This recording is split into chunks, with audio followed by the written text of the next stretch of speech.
him at middle of the book march, and this is my bookish week for Saturday, December 10th. It always takes me a little split second to think about it. So before I talk to you about the books, I wanted to express my thanks and my gratitude for everybody that sent thoughts and prayers and good feelings to us about Bandit. And I put a little picture of him in the intro today, and I just wanted to, I'll include another few pictures, but I just wanted to quickly talk about him. We rescued Bandit 11 years ago when he was 4. And we rescued him through a group in New Hampshire who pulled dogs from southern animal shelters, and usually they were kill shelters. And we found him from a friend who recommended this organization. And so we went online and we looked at all the dogs, and he was not our first choice. We picked out a different dog who we thought would be a good fit. And the woman in charge of the placement said, I'm not sure about this one. Because at the time my daughter Clara was 4, and she said, I'm not sure he'd be a good fit with small children. And she said, but I have this other dog I'd like you to take a look at. And she sent me a picture of Bandit, and I said, he's really cute. And she said, I want to let you know that he's an amputee. He just had his right front leg amputated after a birth defect in a dog fight. They couldn't save his leg. She said, but that, he just had it done. He's recovering beautifully. It won't affect him. So far, he's still his happy-go-lucky, loving personality. She said, if you're up for it, there's almost no difference beside the fact that it would be a little harder for him to walk around and be active. And I said that would be fine with us. And so we talked about it at length and talked about, what we would need to do for an amputee dog and if we were still interested. And we decided to foster him to start. And what happens is they put dogs on transport trucks. So Bandit came from West Virginia to New Hampshire on a transport truck. And my husband was in charge of taking the crate, putting it in the back of our SUV at the time, and going to pick him up and bring him home. And that night, coincidentally, my daughter had a Christmas concert at our church, so we knew time was stretched. So my husband drove and picked up Bandit, and he called me on the way, and he said, I think we're gonna foster fail. And I said, oh no. I said, when are you gonna get here? Because we have to go to the church, and we got to turn around in like half an hour after he got home. So my husband pulls in, and I run outside, and he's like starting to open the back of the SUV. And I said, well, we got to be careful. Don't let him jump out. He's like, no, you don't understand. Just wait.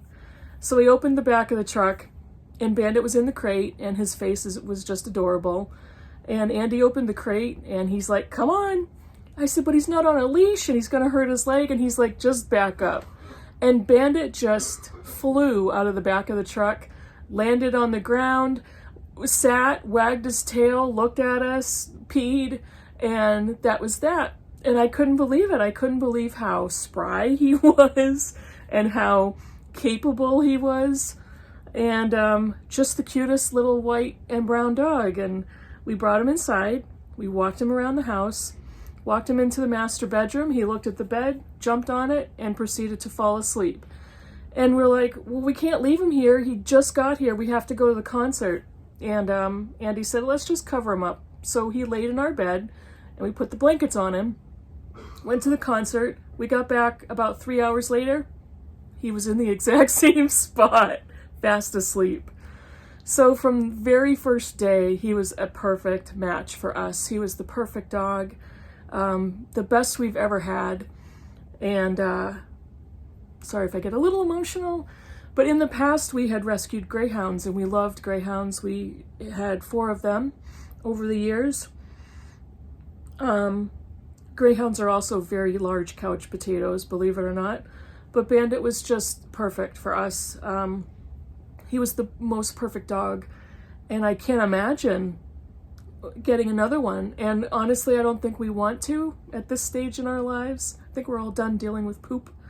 But he was beautiful and the sweetest boy, soft, and just loved everybody. So, thank you everybody so much for your words and your thoughts. And yeah, this happened last Saturday. So I just wanted to express that, and I really appreciate everybody who reached out. It meant a lot, and it really did help. So that's that. And let's talk about books, shall we? So, last weekend was kind of a bust. It was a really crappy weekend. So I finished 2 books this past week, and I was really happy about that. Very happy about whatever books I finish. And I'm happy when I don't finish a book, but I did finish 2. I listened to one on audio, and it's called This Is Going to Hurt, Secret Diaries of a Junior Doctor by Adam Kay. And I listened to this on audio. I don't know if I already said that.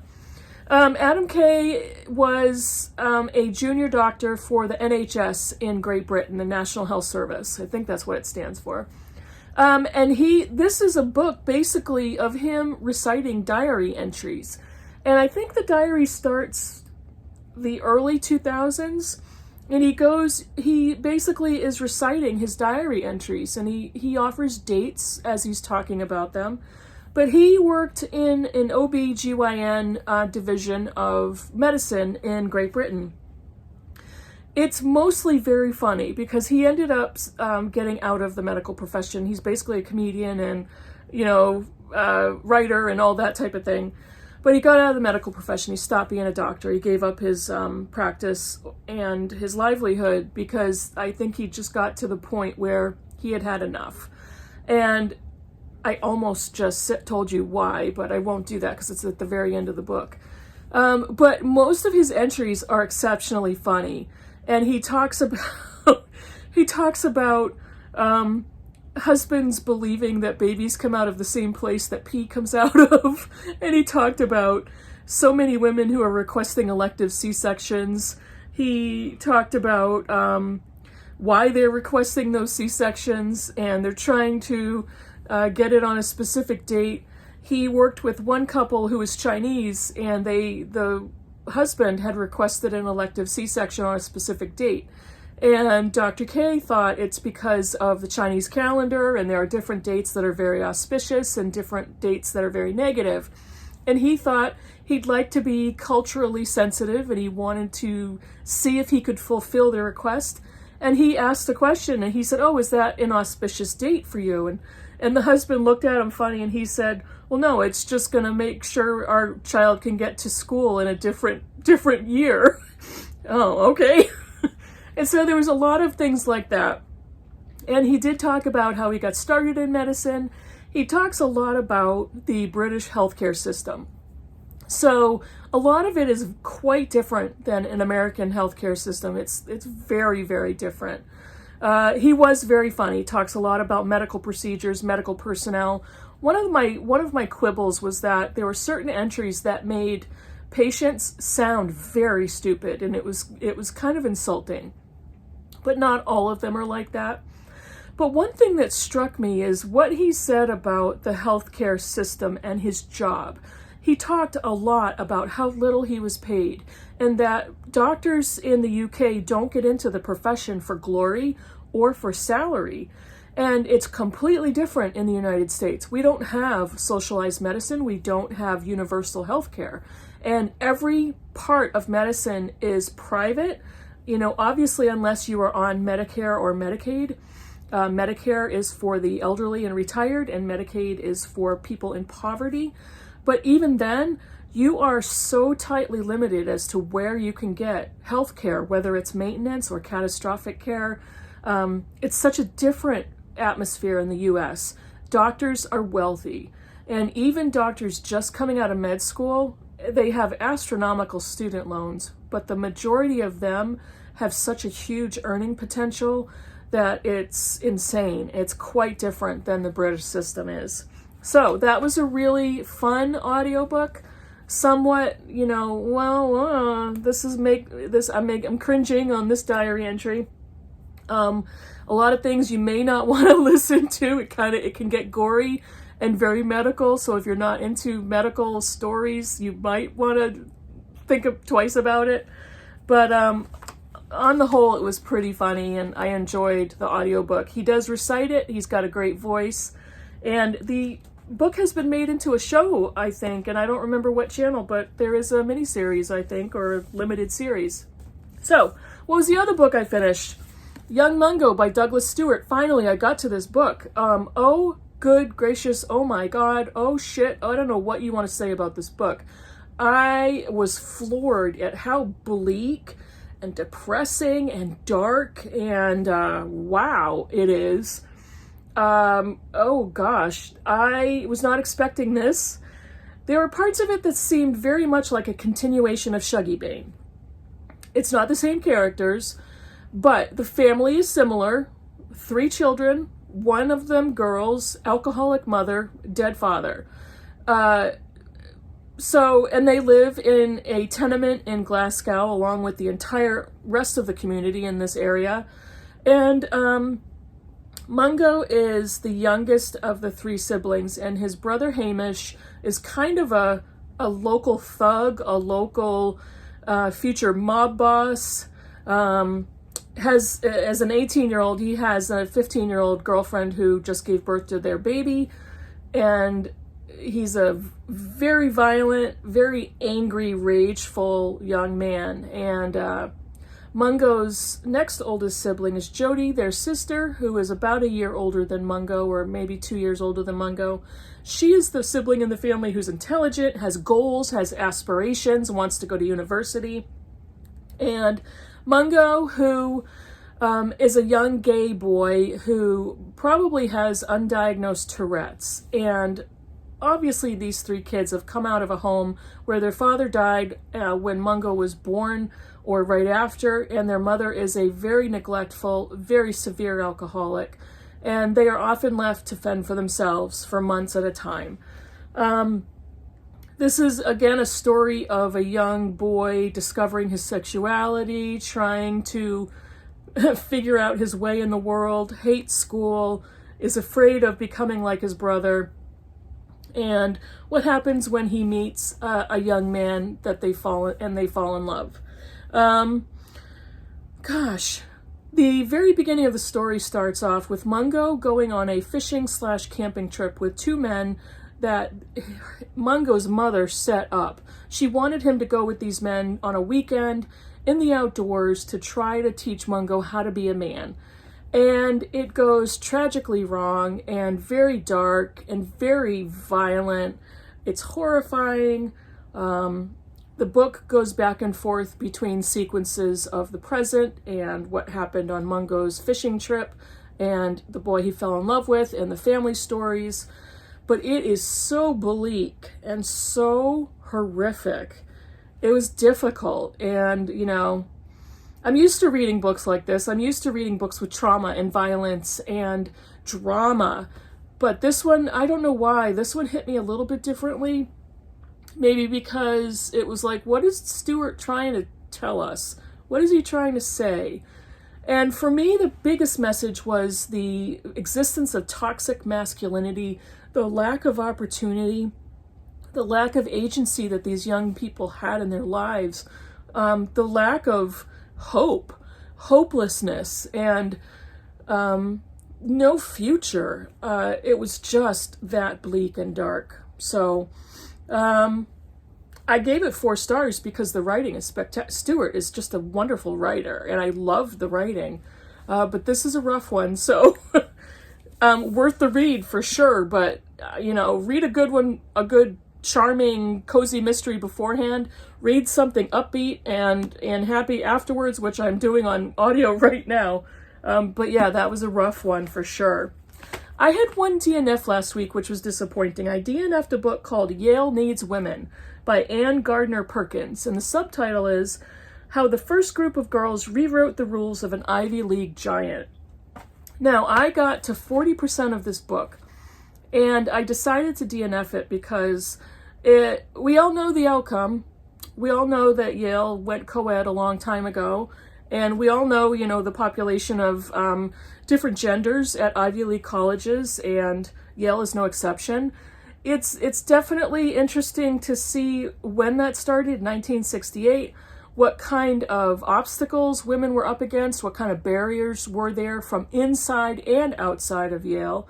And obviously there's a lot of instances of sexual harassment, assault, patriarchy, sexism, and it wasn't just women, it was white women and black women and Asian women and other minorities with such small numbers of enrollment.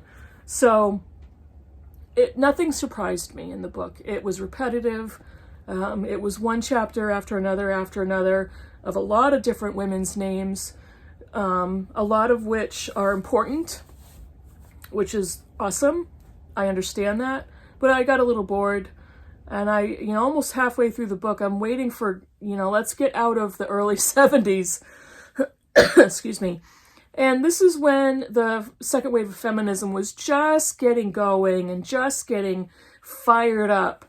But I didn't see that. And it probably, it was coming. There was more of that discussion coming. But clearly, women changed Yale because of protests, because of bravery, because of not letting anything hold them back, of demanding their rights and opportunities for an education and for careers. That's all very obvious stuff, but the book got boring and repetitive, so I decided to DNF it. What am I currently reading? I am currently reading Daisy Darker by Alice Feeney. I just started the first chapter, and I can't tell you anything. It's just chapter 1. And I'm also listening to How Y'all Doin' by Leslie Jordan. And this is The Misadventures and Mischief from a Life Well Lived. I could listen to Leslie Jordan's voice every day. He's hilarious. He is so warm and upbeat. He's talking about the time after his Instagram channel went viral. And he is just so funny. One of the things I've got going on so far is that it's a lot of name dropping. Name drop, a list of names, name people, this is who he worked with this person. It's fine, because he's an actor and a comedian, and he talks about the people he worked with, and he talks about the shows he was in. His character in Will and Grace was one of the funniest of all time that I've ever watched on TV. Beverly Leslie, I think, was his name.